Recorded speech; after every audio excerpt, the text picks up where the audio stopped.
So with all that, what is Web3? Just a quick history. Back in 1990s, Web 1 was essentially read-only. So people, the only people that would create content on the internet was a small group of, I guess, innovators and maybe the military in the US and sort of Silicon Valley companies would create a website, create the technology that the internet is today. It was very early days. Essentially, it's read-only for the user. So the user would only be able to go to a website, look at some information like a bulletin board or like a simple website with HTML, and that's about it. So it was just like an information board.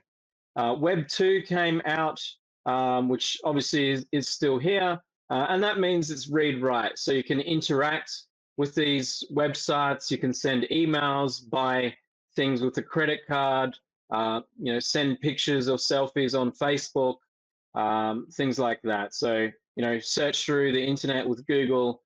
So that still means that a few big tech companies control everything.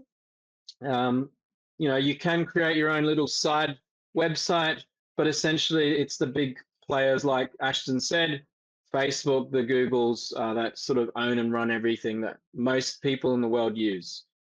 With Web3, it's instead of read-write, it's more read-write-own. So you have full ownership over the data, ownership over the assets, so the money, the tokens, maybe it's Ethereum or Bitcoin or Solana.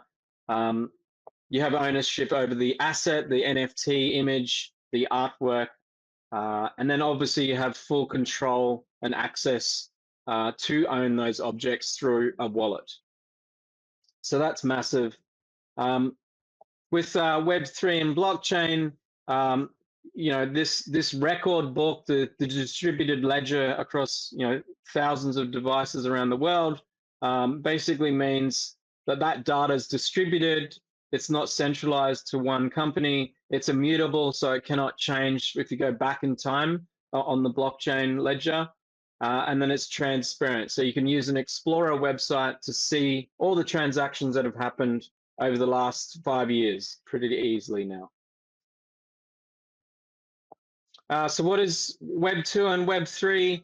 Again, we're just moving from that centralized platform, big company owned internet where you trust Facebook with your data, you trust Google with your data.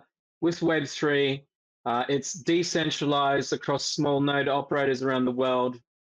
It's self-sovereign, so you control your identity and your ownership of assets, and basically creators, so people like yourself that might build an application, or maybe you're running a social network profile on Zora.